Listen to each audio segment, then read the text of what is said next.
guys, welcome back to my channel. If you're new, hello, hi. Recently hit 90k, which is so exciting, like, oh my god. But today's video is a kind of like a healthy habits thing that I always do, things that I always do that make my life better and make it more positive and happy. Some of these are like really, I guess, like cliche habits, and a lot of people do them anyway, but then there's like some individual stuff that I also do that I think might benefit some of you as well, whether it's like how to wake up early in the morning, drinking, staying positive, happy, skin, looking after yourself, whatever it is. I just really hope that this video is helpful for you. I have 18 habits, so I'm just going to go through them with you. Hope you like this video and subscribe if you do, and I'm going to jump straight in. Drink your water. Top tip, always have a bottle of water on you. Having a hydrated body, having water at least, I guess, like I have like 2 to 3 litres a day maybe, keeps your skin hydrated, it keeps you healthy, it keeps you functioning as a human being. You don't want to be dehydrated, you want a skin elasticity, you want your skin to be better, your hair, everything. Water is your new best friend. Number 2, have a morning routine. Now, this will be different for every single person. I'm not saying get up at 5 a.m, whatever. If you get up at 8, that's absolutely fine, but still having a morning routine will set your day up like completely properly. So I wake up at 6 a.m. every day, sometimes 5:45 depending on like what I'm doing and things. And there is another video that I'll put above in terms of like how to wake up early. But when I get up, straight away I've already laid my clothes out the night before, so that's part of my evening routine, which I'm going to do next. Clothes on the floor, get changed straight away, go downstairs, have a black coffee. That is my first thing. I have a black coffee. I then open up my laptop, look through my emails, just see what I've got on, and pull up my diary. I have a look through my diary and know what I have got to do that day, basically. I also take a picture of my daily stoic, my book, which I lost for a while. If you follow me on Instagram, I lost my daily stoic book for a while, but I read a page of like a motivational like mindset book. Number 3, have an evening routine. So like I was saying, one of the things that I do is I lay my clothes out for the gym the next morning, so they're there, I can kind of like roll out of bed and they're already there on the floor for me. I know what I'm wearing. I also have like a skincare routine at night, which I go through every single night, and I try not go on my phone past 10 p.m. just because it keeps me up, it makes me lively. I feel like it's not necessary to be on your phone at that time of night because there isn't really that much going on. So they're my 3 things that I do before bed. Number 4, which mingles in the 2 that I just spoke about, go to bed earlier to wake up early. Like if you want to wake up earlier, just go to sleep that tiny little bit early. So me and Ben know that if we're not into bed by 10:30, like 11, we probably won't get up at 6, and it's just like a psychological thing, I swear. Like we just think we naturally won't get up. So yeah, really cliche one, go to bed earlier to wake up earlier. You feel so fresh. I love waking up early in the morning. It just makes me super happy and I feel really productive. Tip number 5, read when you can. Now this is kind of like again, I guess like quite cliche, but I think reading's like a massive escape, especially for like me. I love reading like business and mindset books and they're really insightful. But if you like non-fiction, fiction, whatever it is, having a good book to read is, I think it's really like escaping and like calming. Number 6, listen to podcasts. Podcasts are one of the best things to do because you can kind of listen to them wherever you are, whatever you're doing. So I tend to listen to them when I'm at work. There's hundreds of podcasts out there. I kind of, again, listen to like the mindset ones, nutrition ones, business ones. I find them really interesting. You can play them out loud on speakers. You can play them in the car when you're traveling somewhere.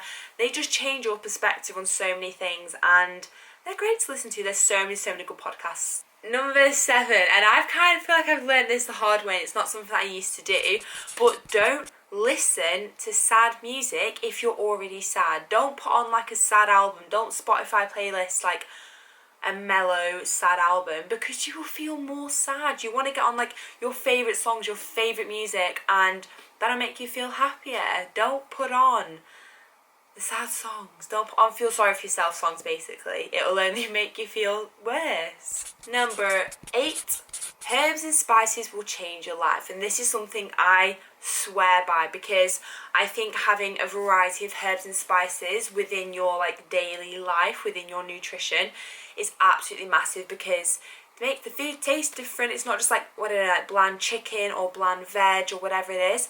Always adding different herbs and spices is one of my favourite things to do, and it makes my food interesting, it makes it tasteful, and I don't get that bored of it. And when I'm doing stuff like, I don't know, like calorie counting, being in deficit, trying to like get pretty shredded or whatever I'm doing or building, I prefer to have seasoned flavoured food, because sometimes it can get a little bit tedious.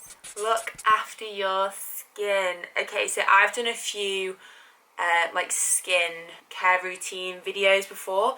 Again, I'll put them up, I'll link them below for you. And I think it's a massive one in terms of like, if you look after your skin and look after your body, it does make you feel better.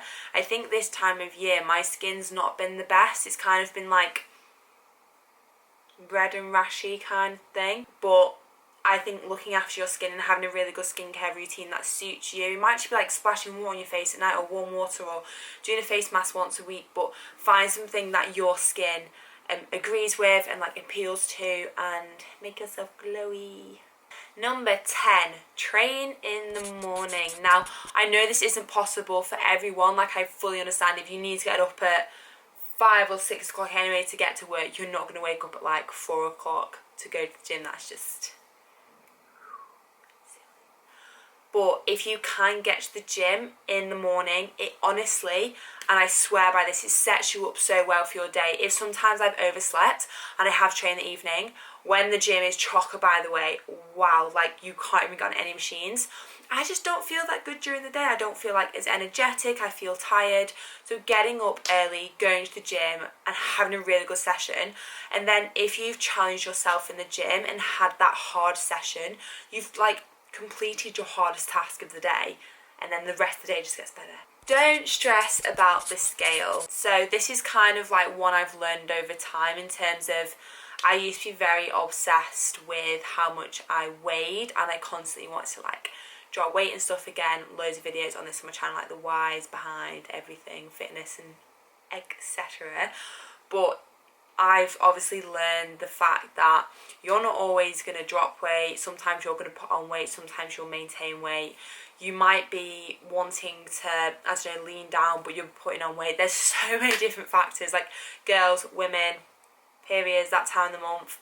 Like you can put on to like 3 kilograms. I've been doing loads of research into it, and water retention, your hormones, everything, they do mess things up a little bit. So don't let that number on the scales always affect you. Take progress pictures, like look at your progress in the gym. Don't just have this number on the scales in your head all the time. Exfoliate at least once a week. Now, exfoliate as in like your whole body. Get the exfoliating gloves on, you scrub, you can make your own exfoliate if you want, you don't need the gloves.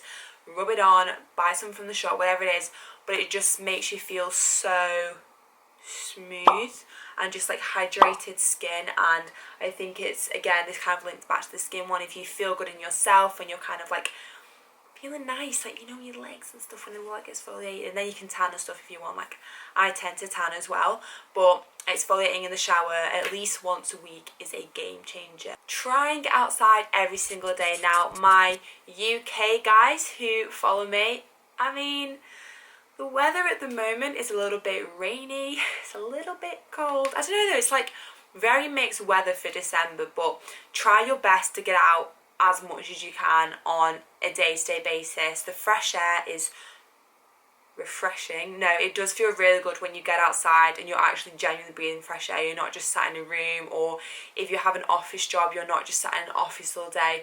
Wherever you can, try your best to get outside. Obviously, this will be far better when we're approaching spring, summer. Get outside a little bit more, but please try your best to get outside. 14, have a diary.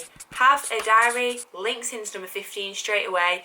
Keep yourself organised. Like my diary literally keeps me sane. It keeps like everything in order. I know what's coming up the whole week. On a Sunday evening, I write up everything for that week. So whatever I have planned, no matter what it is, it'll keep me organised. So in terms of, I don't know, if I have filming on certain days, if I'm going somewhere, if I'm travelling, if I'm going for a meal, dinner, coffee with anybody, something with Ben, cinema, whatever it is, date night, they're all in there, so I know they're factored in. And then obviously as the week goes through, you add more things, you can tick them off. Wow, ticking stuff off, highlighting, colour coding, yeah, I'm that kind of person, like that extent of organised.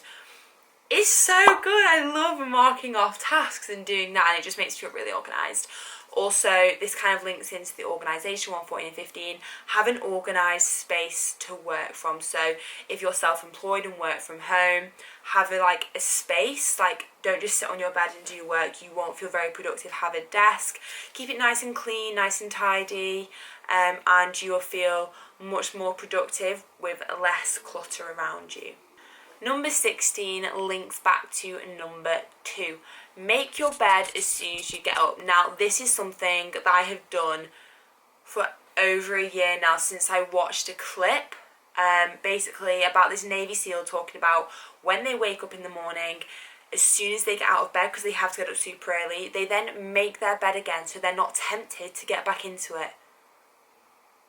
Literally life-changing. When you make it, genuinely, make the bed, fluff the pillows, get your little, what is that called at the end of your bed when you put a sheet over it? Your bed throw. And just make your bed really nice so you're not tempted to jump back into it. 17, take time to be off your phone. Have a phone detox, have a social media detox, have a genuine detox from that little block. Sometimes it can be so energy zapping, it's just you're on it all the time, and sometimes it's so nice to get away from that and just take some time to be with the people you love, surround yourself with positive people, not constantly looking at the screens and things. I don't know, sometimes social media make you feel worse, they make you feel good. You don't need to be in the know all the time on social media, honestly, not the be all end all. And last but not least, number 18 is don't drink your calories. Now this is kind of one that I learned along the way in terms of being when I've trialed and errored, loads of different deficits, different calories and everything like that. And when I was a swimmer, I used to have, this is every single day I did morning sessions, I used to go past the Starbucks, I used to pass a Starbucks, I used to have a venti caramel latte with an extra shot of caramel and cream for my coffee breakfast, and this is a good, I don't know, I say 500, 600 calories in a drink, in a liquid. I could have had a massive meal for that. And it's something that you learn over time. If your goal is weight loss or fat loss and you are having these caramel frappuccino, venti macchiato with cream, triple shot, whatever it is, just be aware of the calories within those drinks. Even though it is a liquid, it's not a food, there are still calories within your drinks. I really hope that was interesting, helpful, insightful in any way to you. Certain little tips, tricks, habits that I've picked up that some are personal to me, and obviously you can completely integrate them into your everyday life. Thumbs up if you enjoyed this video, subscribe to my channel for lots more content coming soon, and thank you again for 90k. I think that's super amazing. Bye.